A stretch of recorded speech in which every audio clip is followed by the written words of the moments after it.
Olá pessoal, nessa aula a gente vai usar o simulador do FET Colorado, que é um site excepcional, né, para ciência. Tem vários simuladores, várias atividades diferenciadas, e a partir desse simulador a gente vai aprender um pouquinho sobre as leis de Newton, principalmente sobre a lei da inércia.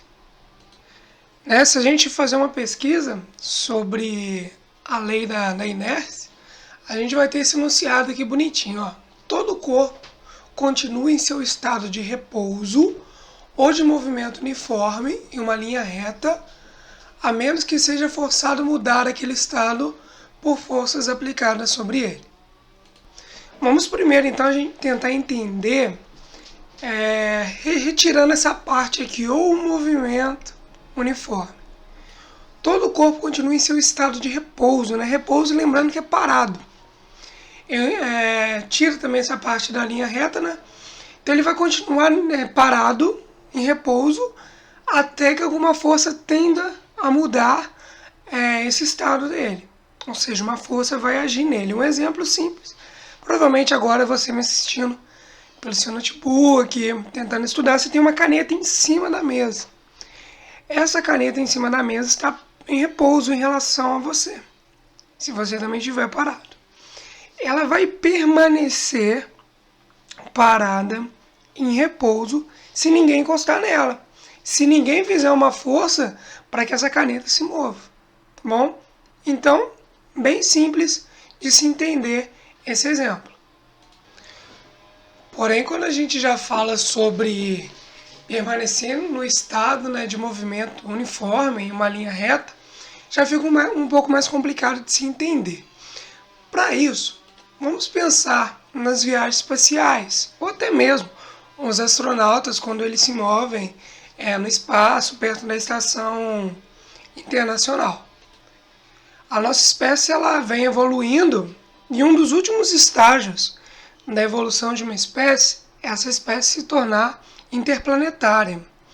E hoje existem estudos para que isso aconteça, principalmente uma viagem a Marte, para colonizarmos Marte.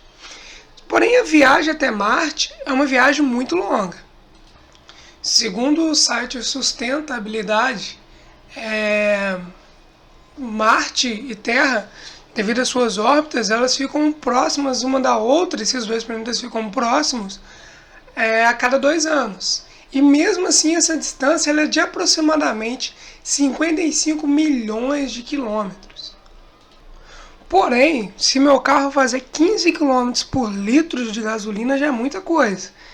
Então, para você percorrer toda essa distância, você gastaria muito combustível. Porém, as naves espaciais, as sondas espaciais, elas não consomem combustível durante toda a viagem de Terra a Marte. Só é usado o combustível para retirar essa nave, a sonda, da atmosfera terrestre. E quando ela chega no espaço onde não existe a gravidade, não existe ar, não existe nada, essa sonda, essa nave, ela usa o combustível para ter um impulso inicial. E a partir desse impulso, depois que ela é acelerada, vocês viram que força, né? Uma força ela gera uma aceleração, ou seja, depois dessa queima de combustível, realizar uma força na nave, ela continuar em movimento, ela ser acelerada, os motores da nave ele é desligado. E a partir daí a nave vai próximo da Terra até próximo a Marte somente por inércia, sem gastar uma gota de combustível para o seu movimento. Mas isso pode parecer loucura. Porém, tenho certeza que talvez você já tenha jogado aquele jogo hóquei de mesa. Uma mesa como essa, ela possui uma corrente de ar que ela faz com que o atrito entre o disco e a mesa seja bem pequeno.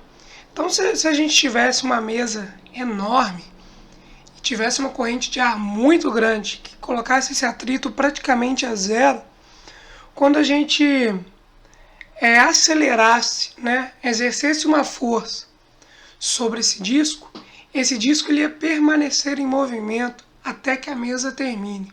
Ou seja, se essa mesa fosse infinita, esse disco ia permanecer em movimento por um tempo infinito, até que alguém exerça alguma força sobre ele e faça ele parar ou mudar de direção. Logo, em resumo, então a gente vê que não precisa de uma força para que aconteça, né, para que o movimento continue. Porém, a gente precisa de uma força para que o estado de repouso seja modificado para um estado de movimento, ou para que um estado de movimento uniforme, retilíneo, seja mudado a sua direção, ou se torne circular, ou simplesmente pare. Então a gente precisa de força para mudar o estado, não para que o estado permaneça.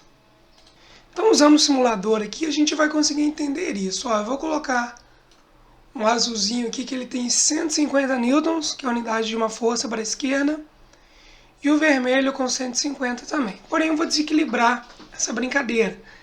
Vou adicionar aqui um outro azul, e a gente vê que para a esquerda eu tenho 250 newtons e para a direita 150 newtons.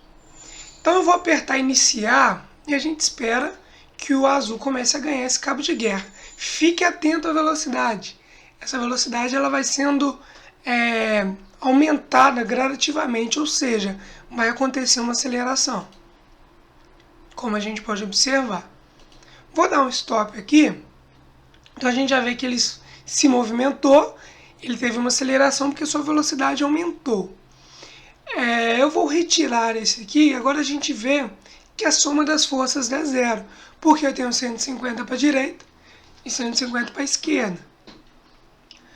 Quando eu apertar aqui, o que você espera? Você espera que ele continue em movimento ou fique parado? Vamos observar o que acontece. Bom, ele continua em movimento. Por que isso acontece? Porque, como a lei da inércia diz, não precisa de uma força resultante diferente de zero para que o movimento continue.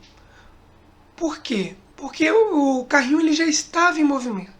Porém, você pode observar aqui que a velocidade dele não muda. Apesar dele estar em movimento, não existe aceleração.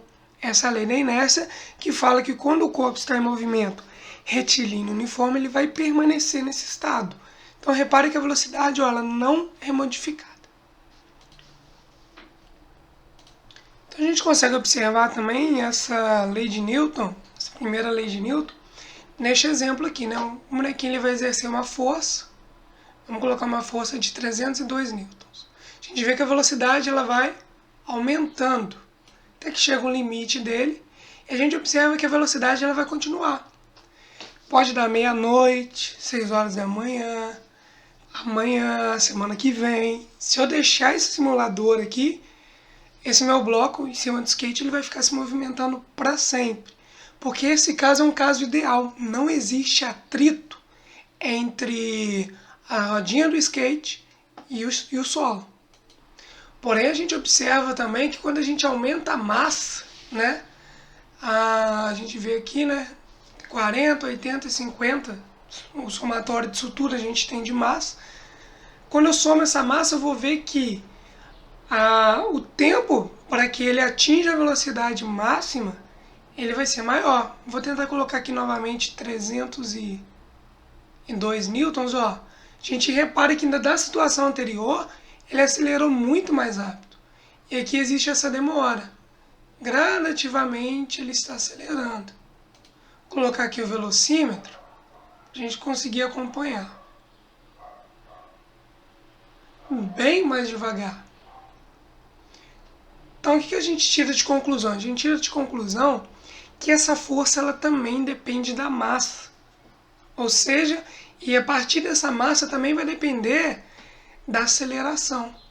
Daí que vem a segunda lei de Newton. E da segunda lei de Newton a gente tem força. Importante destacar que força resultante, na verdade, que é a soma de todas as forças.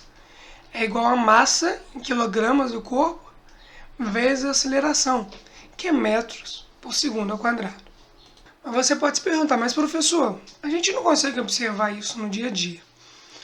Então aqui a gente tem uma simulação de um caso real. Então o nosso amigo aqui vai empurrar com 500 newtons, porém agora tem uma força de atrito. Ó, vamos observar que essa força de atrito agora ela é única aqui, ela é a força resultante. E ela vai fazer com que o nosso bloco ele perca velocidade. Ou seja, ele tem uma desaceleração, né? Aquele movimento que tem até um nome engraçadinho, acaba se tornando um movimento retardado. Por quê? Porque nós temos uma força que ela vai contra o movimento. Assim, ela tira a velocidade do nosso corpo. Tirando a velocidade do nosso corpo, esse corpo, no final, para. Tá bom? Então, esse é um caso típico do nosso dia a dia. Nada no nosso dia a dia vai ficar deslizando para sempre. Seja com rodinha ou seja sem rodinha. Tá bom?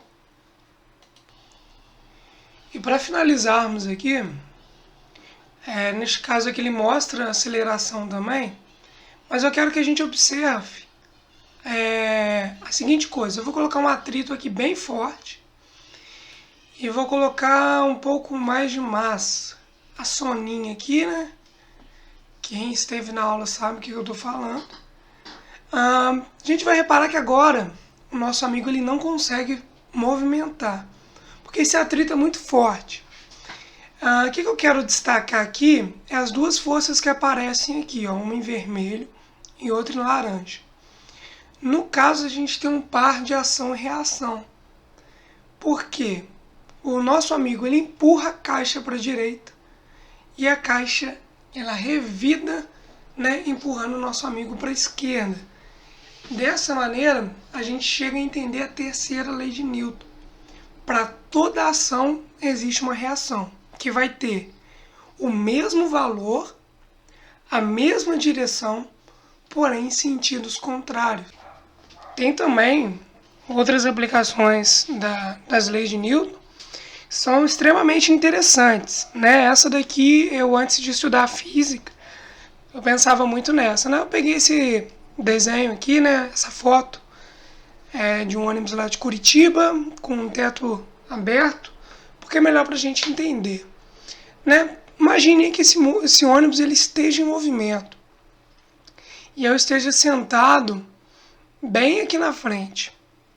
A pergunta é, se eu me levantar, o ônibus continua indo em movimento. Quando eu pulo, não sei se alguém já fez isso dentro do ônibus, curiosamente, a gente pula, sobe e volta para o mesmo local de onde pulou. Diferente era a minha cabeça, era a minha imaginação. Por quê? Porque o que eu questionava? Eu questionava por que quando o ônibus está em movimento e quando eu pulo, por que o ônibus não passa para frente enquanto eu estou no ar e no final eu paro lá atrás? Então eu tinha esse questionamento. Porém, quem explica isso é exatamente Newton.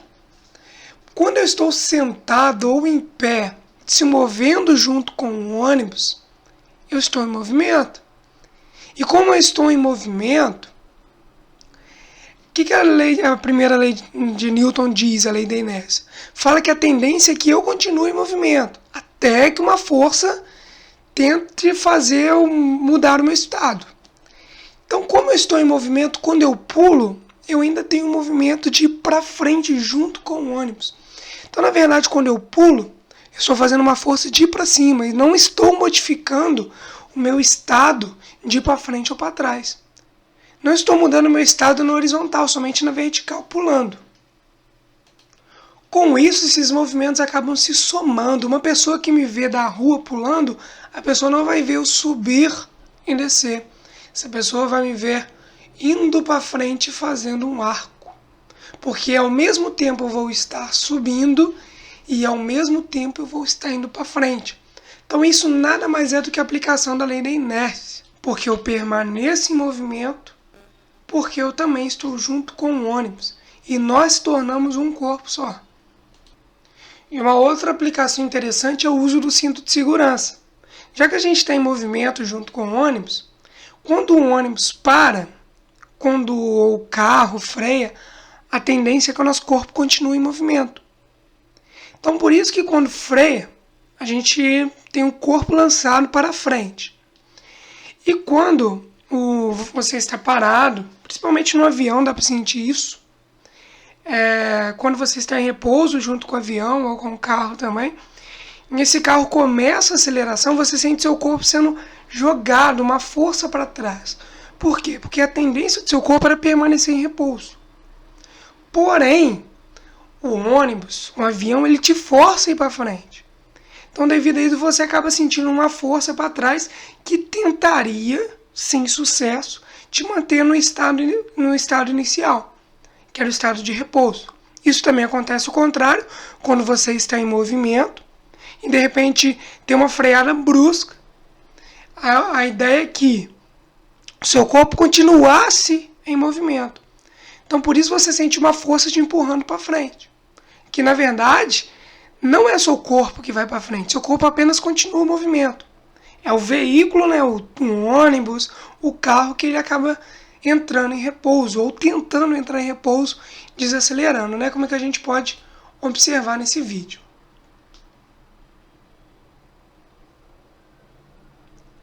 Então, eis a importância do cinto de segurança. Ele tenta bloquear todos os efeitos que acontecem da lei da inércia.